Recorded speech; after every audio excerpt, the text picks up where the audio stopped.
Hello and welcome to Daily Politics on Trust TV. On this program, we discuss issues around politics, policy and governance. I am Hamza Idris. According to the National Bureau of Statistics, Nigeria's inflation figures as of July 2022 stands at 19.64%, a jump from its initial 18.6% in the previous month, and the highest figure recorded since 2005. Some sectors in the country are also witnessing challenges. The aviation sector, for instance, which is grappling with exorbitant cost of aviation fuel, has led to serious increase in airfares. Persistent fuel and diesel scarcity has also contributed to the increase in cost of transportation and other commodities. The education sector is not left behind. It is grappling with industrial action by university lecturers who have refused to go back to classrooms, insisting that government must meet all their demands. Also, the fall of the naira and scarcity of US dollar has made it difficult for businesses to operate. Experts have, however, linked the economic challenges being faced in Nigeria as the reason for the rise in the number of citizens relocating abroad in search of greener pastures. To discuss these issues more comprehensively, we are joined by Mr. Emmanuel Okwara. He is a business and investment consultant. You are welcome to the program. Thank you very much for having me. Yes, we are also joined by Malam Jamilu Muhammad. He is an economist and an author. You are welcome. Thank you very much. Also, we are joined virtually by Dr. Dapel Zuhman. He is an economist and researcher based in the United Kingdom. Doctor, you are welcome to the program. Break now, and when we return, the discussion commences. Thank you very much.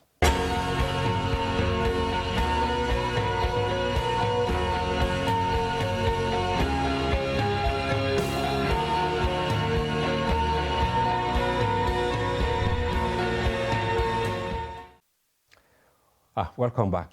Thank you very much. Good. You can see it, Nigeria and Brethren. Yes, maybe I should start with you, Mr. Emmanuel. 19.64% inflation, but these are technical figures. Now, in local parlance, how will you explain this? Inflation in July, 19.64%. Well, how I will explain is very, very simple. I think the previous month it was lower. We just saw a 2% rise in the inflation rate. It's quite unfortunate. And when you look at the rates, the impact is still on, based on the fact that there are many factors to be considered. We are having like food prices are going up. Food prices went up by 50%. We're having a porous security. We're having failing infrastructure. All these factors help, and also high unemployment rates. I mean, the educational system, students are on strike. All these are factors that when you put together, of course, there's no way a country can actually function properly when all these different sectors are not really functioning, very well. That's why we are having a very high inflation rate. It's quite unfortunate that we're supposed to see a decline, but we are seeing an increment, from the previous month to this present month, which is not really good. And this is the time for, I think that we need a strong economist to actually come and put in some things in place, because it's not really helping us. When it's actually everybody's affected. Food prices, you can't even go to the market right now. The prices of food yesterday is not the same as what we have today. Everything is virtually going up in prices. And that's what is causing this inflation rate to keep going up, which is not good for the economy. It's not, I can tell you that. Okay, Malam Jamilu, what is your take on these figures released by the NBS? I think the figures can be viewed in two different spheres. Okay. Sphere number one is a global thing. Okay. 10, 12, 15 years ago, for instance, the price of gold in the international market was about $600, $700 per ounce. Today, gold is $1,800 per ounce. So you cannot say, or you cannot exclude Nigeria from the global trend of that inflation. Those figures of gold sold in the market also must reflect on our own economy. Now, what we need is how do we differentiate, or how do we calculate the difference between the global inflation and our own local inflation. Then we now come back and look at our own local inflation. You see, if you look at that one, it's about 300%. The global figure. Index, yeah. the global figure, is about 300%. Yes. Okay, if you come back to Nigeria, the last time we had single-digit inflation was ages 30, 40 years ago. Now, possibly the trend, we would say in the mid-1990s, the trend was a bit slower, because I remember between 1991 to around 1997, 98, there was just about 3-4% inflation. But today, it's almost on a monthly basis. These things you can look at them from not only from our socio-economic point of view, you also look at them from our political point of view.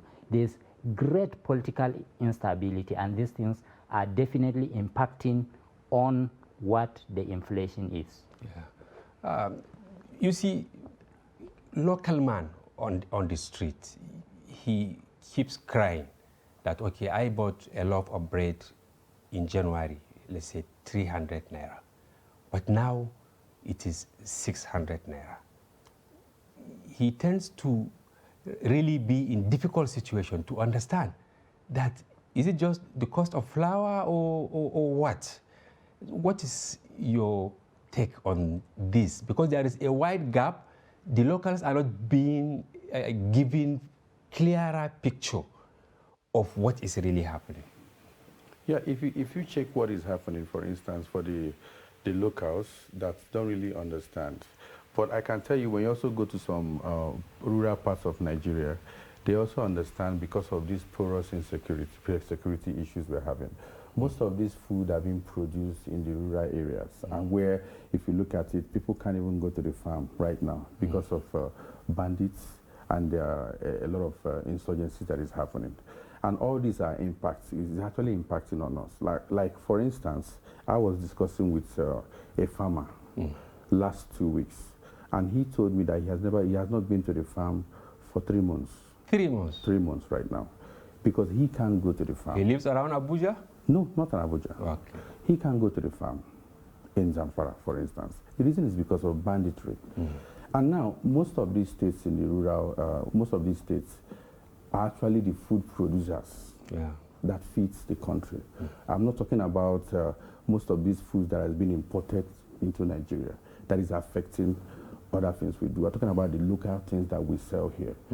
They can't go to the farm and they can't produce. And when there's a shortage in food supply, the prices will go high for the limited ones we have. So right now, like what he explained, prices are going up. And when you meet most of these guys in the rural, they actually understand a little bit, because they are also experiencing this high rate of insecurity. And it's affecting everybody. That is even local. Now, when you also talk about foreign, some of the things that are being imported into Nigerians, we can't even do that right now because of the war going on. You know, we used to import most of the wheat from Ukraine, but we can't do that right now because of the war. So all this is going to lead to, even the ones that can be imported are limited. All this leads to increase in prices of what we have available. And these are what contributes to this inflation rise. Okay. Maybe let's talk to Dr. Dappel. Can you hear me, Mr. Dappel? Yes, I can hear you. Can you hear me? Good. Now, you live in the UK. How can you put the inflation figures there vis-a-vis how you are monitoring it in Nigeria? Well, as far as I can know, this is the first time in my lifetime to have seen the UK comparing itself in inflation numbers with Nigeria. Previously, before the war and the pandemic, once the UK inflation rate exceeds 2%, the CBN governor will be called to question by the parliament. The central bank governor will be called to question by the parliament to explain what and how that can be addressed. But now the inflation is triggered by factors outside of the control of the state, and they have to bite the bullet as time being. Now, they project that their inflation rate will be roughly 18% plus by next year, and that's roughly what Nigeria's inflation rate around that. So these countries are experiencing inflation, but the factors at the roots of these inflations, they differ, and that's why the policies to address them will also differ. Okay, good. Jamilu, in July 2022, the World Bank listed Nigeria among 10 top countries with highest inflation. What is the implication of this on the economy? The implication is wide-ranging. One, it will dampen our capacity for production and export production, not even for local consumption. Two, even it will even affect our credit rating, our international credit rating, which is very, very important as far as the global economic community is concerned. So by that, it means as a borrowing country, our limit to borrowing will be increased instead of decreased. Someone will try to say, okay, why do we always want to borrow? See, that is the structure of the global economy. That's how the global economy has been structured. Borrowing is a mainstream item in the global economy. So it only depends on your borrowing capacity, your credit rating, and so on. So now, if we have to class countries according to their own economic capacity, now you have to look at these factors such as inflation. So if the World Bank or any such institution is rating us at that, it means our own economic capacity is also decreasing. So what we now need to do is sit down as a country, look at all our economic inputs, then try to look at where things are going wrong. Unfortunately, the main items there are structural. Okay. Yes. Structural in what sense? You see, okay, let me give you a basic example. If we are talking about inflation, not only on market goods, okay, the Naira itself is highly inflated today, or inflation has affected the Naira adversely. Now, the structure there is, it's a simple economic give and take. Now, how do you get the dollar? You have to sell. You have to produce. Produce and then export, then get your dollar. It means if you are not producing to export, you won't be getting dollar. And the lesser dollar you have, the higher the price would be. It's simple economics. Okay, now the problem there, the structural problem there, is not even in our production capacity for export. But there is an endemic issue there. We produce, we export, but the dollar part of our proceeds for exports are not repatriated. Okay, we will come back to this. Mr. Emmanuel, as foreign exchange expert, there are allegations that the undue pressure on the Naira is actually deliberate by some people who are benefiting from it at home. Do you really agree with this? I don't really agree with that. Okay. Somehow, because the truth is, if you're a producing nation, we won't have that issue. So even if there are people that are benefiting from it, of course, we have intelligence that should actually get information to know about that. You know, I can tell you, the problem we are having is that we are not a producing nation yet. So what can even make this dollar, like you explained, come down? We are not a producing nation. So the problem we are having right now, we need to change the country from just a consuming, to a producing nation. Yeah. There's no two ways about that. We can't keep importing, and we're not exporting. Yeah. But we export oil. Well, imagine a country as big as Nigeria, 200 million persons in the country. Oil is almost becoming a baggage economy. If you look at it, I think 2 days ago, the Minister of Finance, the budget for 2023 is 19.6 trillion naira. That's budgeted for 2023. And if you look at that, the expected revenue is over 8.6 trillion naira. And out of that 8.6 trillion naira, we're looking at 1.6 trillion naira from oil resources, the rest from non-oil. So imagine what now happens to the 11 point something trillion naira that will be used to fund the budget. So even the oil that we are talking about is becoming a baggage economy. We have to look for other ways to generate revenue for the system, for the country, for a country to function. Okay. Dapper.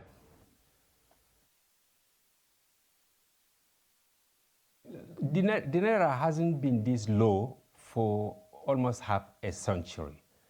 What is your take on this? And where did we get it wrong? Okay, let me start by giving a historical perspective to how the Naira fell from more than $1 to close to 700 or more than 700 to the dollar. You know, prior to 1985, the central government was fixing the exchange rate. There was no parallel market. It was just the CBN rate that was available. So powered by the drive for reforms, the structural adjustment program was adopted in 1985, and that created a parallel market for the currency. And in immediate aftermath of that, the currency fell in value by over 230%. But from that time, from 1993 to August 2022, the value of the currency has fallen by roughly 1,800%. And that fall followed a path. And the exchange rate I'm referring to now is the official exchange rate, because significant transaction in the volume of dollar is transacted through the official exchange rate. So that decline followed a path. And the military junta, the last military junta, contributed 60% to that fall. The Obasanjo government stabilized it and contributed roughly 5%. The Jonathan Yaradua government contributed roughly 10%, and the current government contributed roughly 20-25%. Now, how did that happen? We've seen that a significant fall in the value of the currency from the time it was liberalized was from between 1999 to 2000 to year 2000. So prior to that time, the value was stable. When Abacha was in power for roughly 5 years, it was 22 to the dollar, until when Abdul Salami came and he changed it. Then it was stable until 2015. The currency took a rough path, and it wasn't stable then until now, because 2 things or 3 things led to that. Number one, there was a panic button in 2011 that sowed a seed to the collapse of the Naira. What happened in 2011 was there was a panic button by the idiosyncratic force. And what was that panic button? Violence erupted when election results were not announced. And because of that, investors have received a strong message, a precursor, that if these same names are on the ballot and the outcome of the 2015 election is similar to the outcome of 2011 election, the violence that will erupt would be far worse than what was seen in the previous election. So investors picked that message, and in the run-up to the 2015 election, there was a huge slash in Nigeria's external reserves.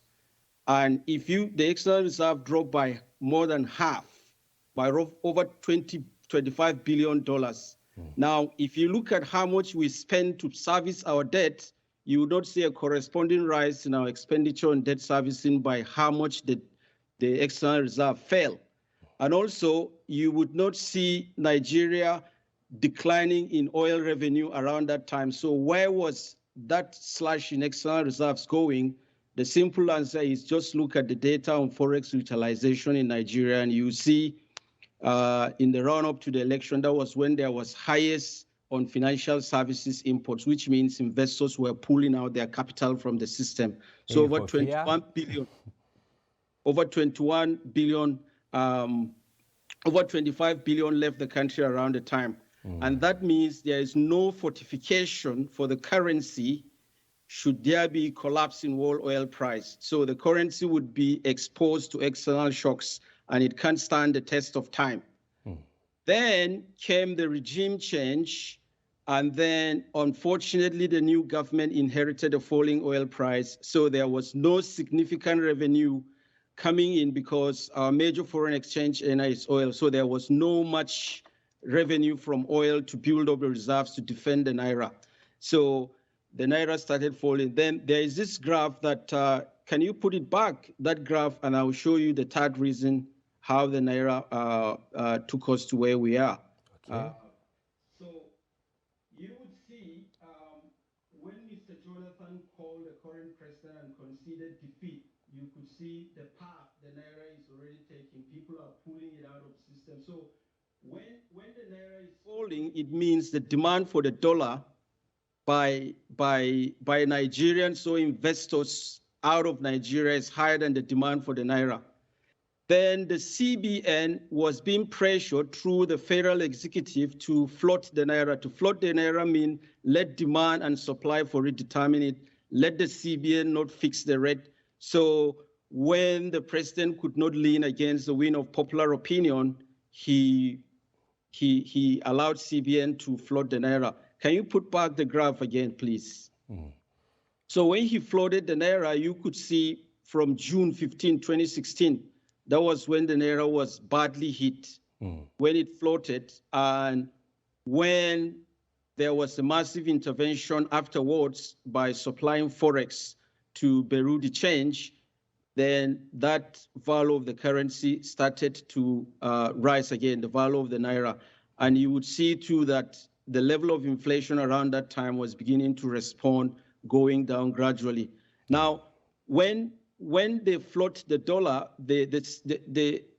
when he came before floating the dollar, the president activated capital control measure. And what that means is he restrict access to Forex. He rationed the supply of dollars. He cut the supply from 25 billion to 6 billion, and that created scarcity for the currency, and the price of the currency went up against the Naira. So that wasn't really helpful, and it was a big policy error. And I would say, had the government at the time rushed to the CBN, rushed to the World Bank or the IMF, because these multilateral institutions, especially the IMF, are out there to help countries in distress to stabilize our financial system. Had he rushed and said, okay, we need a loan of $20 to $30 billion, use it to replenish the depleted reserves, that would have helped prevented even the two recessions the country recently extricated itself from. All right. Thank you very much, Dapel. We will come back to you. Emmanuel, there is this fear, going by what he said, that you can see election is really approaching, and some people have started projecting that the inflation will even rise to 25% or more. What do you think the CBN and other regulatory agencies should do? Well, I think that the fear is actually real, to be honest. When you look at some certain factors like even Doctor explained earlier, the fear, everything is going, the porous security, the high unemployment rate, the food crisis. What I think that the CBN needs to do right now is to be, I think that there are some of the policies, monetary policies that are a little bit stringent. Okay. We need to actually apply some flexibility. Although I understand what CBN is trying to do to ensure that we don't have a dollarized economy. So that's why they are bringing every stringent rules to make sure that Naira circulates more, which is what should be done. But if we are going into elections, I think we also need a little bit of flexibility in terms of that. But because if you tighten everywhere, tighten the economy, tighten a lot of monetary policies, it's not going to help us, to be honest with you. It's not really going to help us, especially in the FX industry right now, according to what we're experiencing right now. Okay. Jamilu, what is your take? Election, do you think the politicians are really holding the dollar? Yes. Okay. They are. And we have forgotten one aspect of this issue. We are assuming a normal situation. All that we have discussed from the beginning to this point, we have assumed a normal situation. But there is a certain amount of abnormality in the situation. Okay. Corruption. Okay. Is key also to this very issue. Corruption. Yes. How much dollar, illegal dollar, let me put it that way, that is being hoarded, how much of it is freely floating in the market? This is what will also cause the Naira to fly up. Okay. Because when people know, okay, you have an economy, you have a digital economy now, you have you don't have the Naira notes flying, people don't hoard the Naira notes again, people will go back to hoarding the dollars. And some of these figures, they are not actual dollar money in the market. They are figures. And corruption figures can fly as high as you cannot think. Thank you very much. Maybe we take a short break, and when we return, the program continues. Stay with us.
Trust TV, documenting the Nigerian story.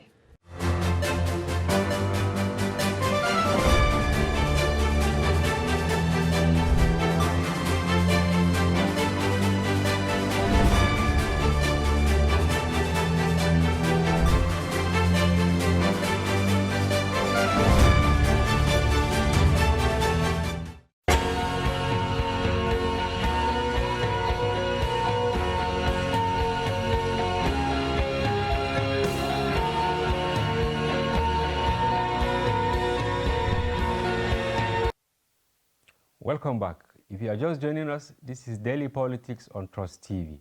Remember, you can follow the conversation on our various social platforms on Facebook, Instagram, and watch us live on YouTube. Dapel.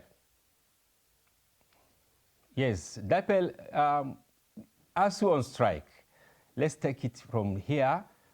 What is your take? Because it has been protracting for a very long time, and Nigerians are really associating this problem with the economic problem also. Okay, so leadership, first of all, is about the ability to connect with the people. And connecting with the people, if you don't want that to be in vain, the leader must have what is called a currency of truth, which is not earned in an instant, it's earned based on what you've been saying and doing in the past. So if the leader made a promise and he keeps to the promise, and many times he has not defaulted on his promises, he has earned the currency of truth. And when he communicates to the followers, they will believe whatever he tells them. But if the leader says one thing today and fails to fulfill it, and that repeats itself many times, then no word from the mouth of the leader will be taken serious. So that's first thing I need to say. Then second, when the people are making demands from the government, first, the people believe that the government has the capacity to grant their demands, and that the protest in form of strike will compel the government to grant the wishes of the union. But if the government has no capacity and the government communicates to the people that it has no capacity, and the government at the same time has no currency of truth, the union will not believe them. So I believe the government has the capacity to meet the demands of the unions. I have not studied in details. I have not been involved in the closed door meetings between the leaders of the union and the federal government negotiating team. I am not in that. And let's understand one thing. When they say government is borrowing to pay salaries, it's not something to panic about, because the borrowing that we should panic about is external debt, which is denominated in dollars. We can't print dollars as a country. And that is where I wanted to ask you, how did this naira to dollar, conversion affect the life of lecturers, especially in Nigeria? So I'm getting there briefly. Okay. So the unions believe that the government has the capacity to meet their demands. So if the demand of the lecturers is granted by the government, I don't think that will diminish the position or the income of any government official, but definitely it will reduce how much money is left for government officials to steal from. There is no question with that. Now look at this graph. I put it out a few days back. That's the monthly salary of Nigerian professors. The last time their salary was raised was in 2009. And if you adjust that for the cost of living, which is taking into account inflation, you can see the value has gone down by a significant amount, by over 200,000 naira. So the salary of a professor is roughly 400,000 naira. And if after statutory deductions, it's roughly 300,000. But inflation has weakened, has reduced the value from 300 to 73,000. So that's a significant fall that in dollar terms, in real time, a Nigerian professor earns less than $200 a month. Now, there is no motivation for them to function. And whenever they have any opportunity that will raise their utility functions in life, they will rush for it. And let's not forget that they are mandated to invest and build in the human capital of the country. The next president of Nigeria in 20, 30 years' time is currently being taught by one of these lecturers. So if the lecturers are badly motivated, they may not impact knowledge with the whole of their hearts. And if they produce half-baked graduates who keep having a country that is not yet standing on foot.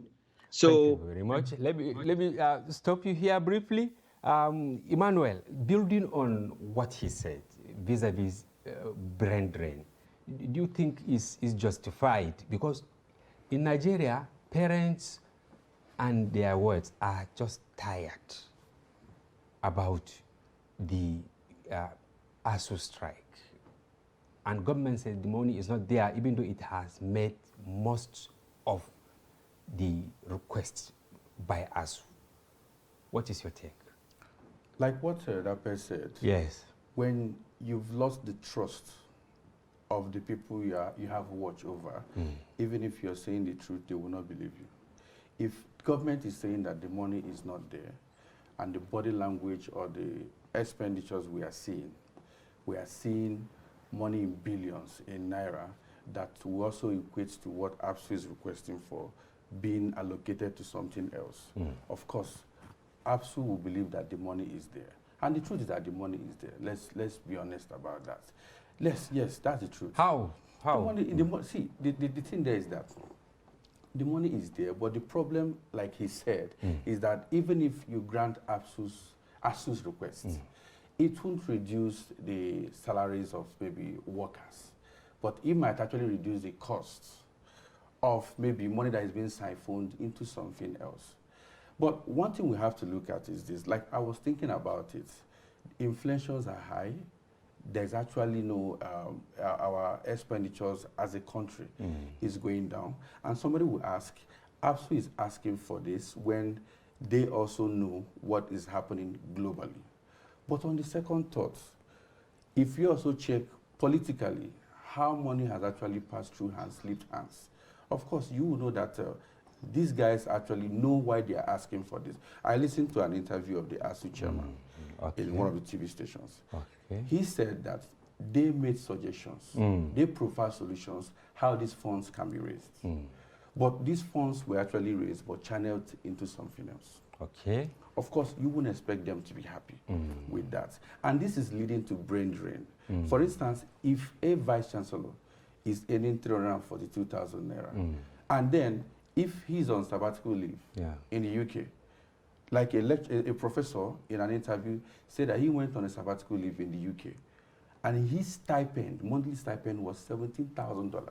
Wow. Stipend, plus an accommodation given to him. And such a professor is in Nigeria earning 342,000 naira. Of course, what do you expect?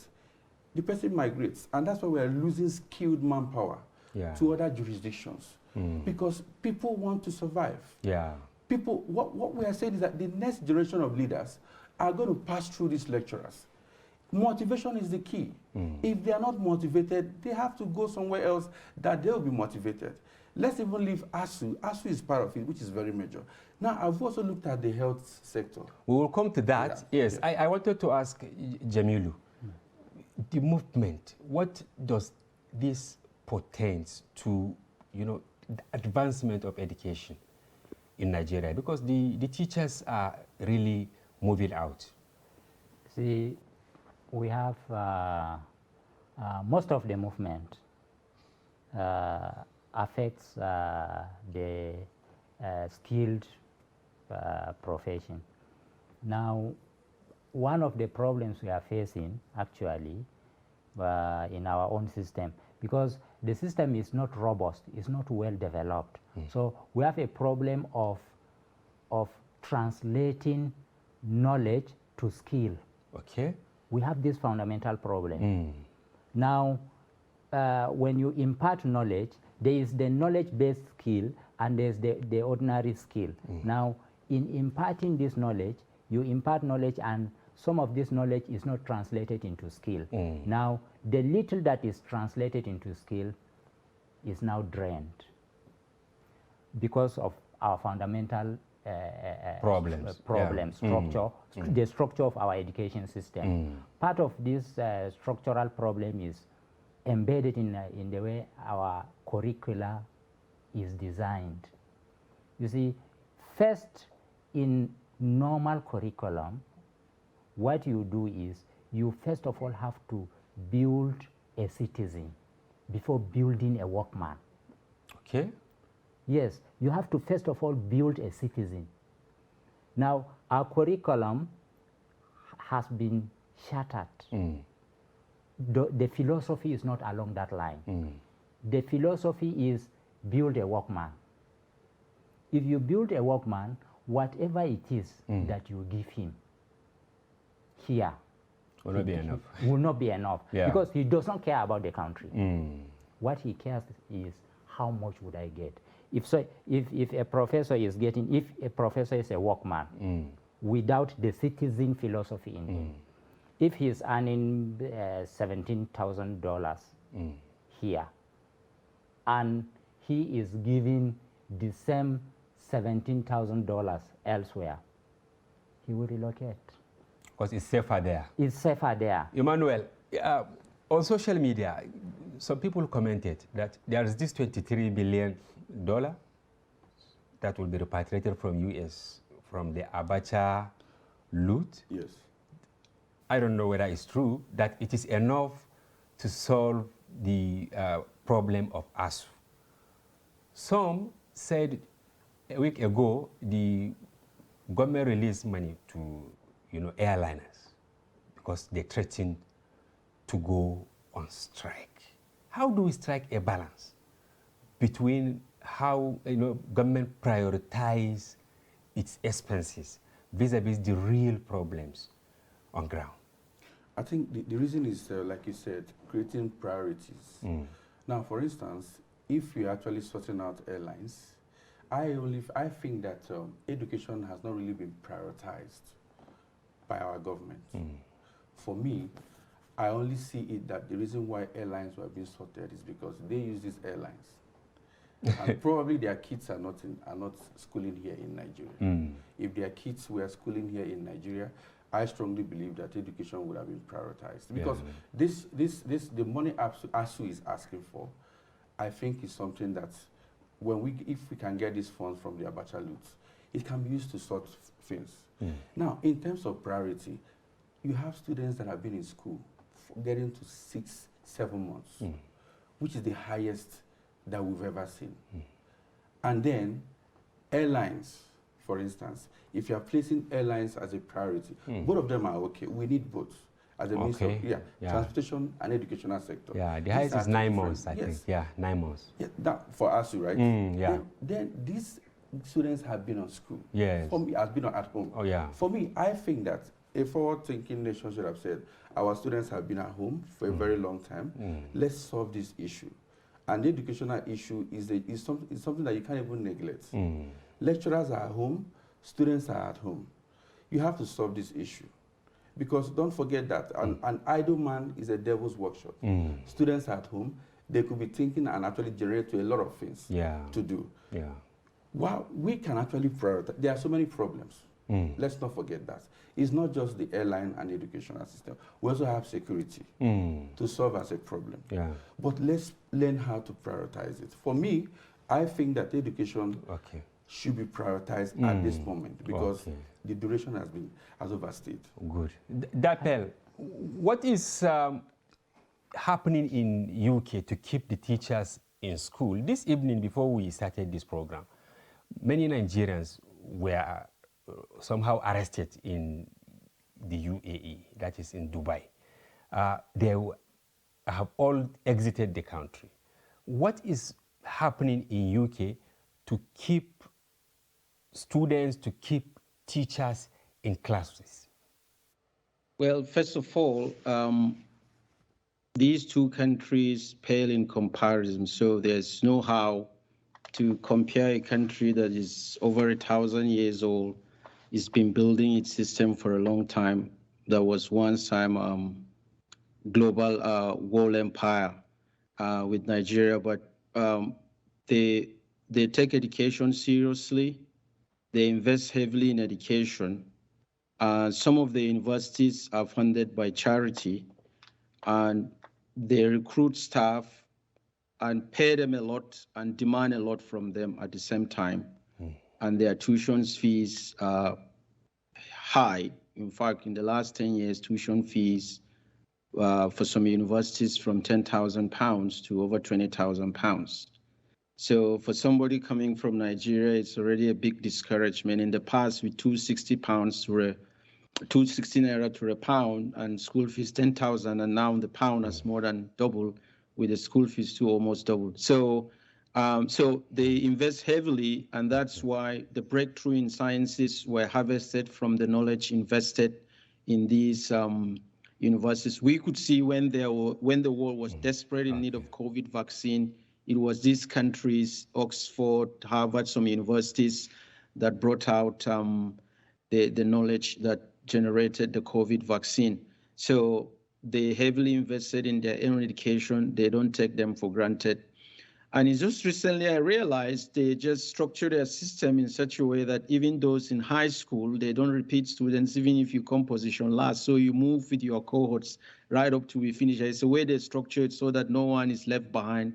They want you to know, they want to impact the knowledge in you. So there is no basis for comparison. Thank you very much. I will just ask you to make a last comment, because we are running out of time, on in just 1 minute, what Nigeria government should do to strengthen the Naira, to discourage outflows of expertise in health, in education and others. Briefly, just 30 seconds, please. First, we should have only 2 exchange rates, one by central bank and one by commercial banks. Ban Bureau de change. We've stopped supplying Forex to Bureau de change, so stop them, consider them as drug dealers on the street. If anybody need Forex, go to central bank or commercial bank. Thank you. And the rate that commercial bank should sell should be regulated by CBN. Good. And thank you very much, Mr. Dappel, and we hope to have you some other time. Mr. Emmanuel, in 30 seconds, what should Nigeria do differently? I think what we need to do differently first is to cut costs of governance. I think our cost of governance is high. And again, in the issue of when it comes to inflation, what can we actually do? We need to actually look for other ways to also generate revenue, and we also need to increase transactions. Okay. Jamilu, final words? Yes. I quite agree with Dr. Dappel about the streamlining of dollar supply. Central bank, commercial banks, that is it. And then also, I quite disagree with those figures about $23 million Abacha loot, saying it's enough to, how much is $23 million? About 14, 15 billion naira. I don't think it's realistic. Thank you very much. Emmanuel, we thank you very much for honoring our invitation. Thank you so much. Jamilu, we thank you very much for coming. Thank you. Viewers, this is where we come to the end of the program. We thank you very much for joining us. Meet us tomorrow. Thank you. I am Hamza Idris.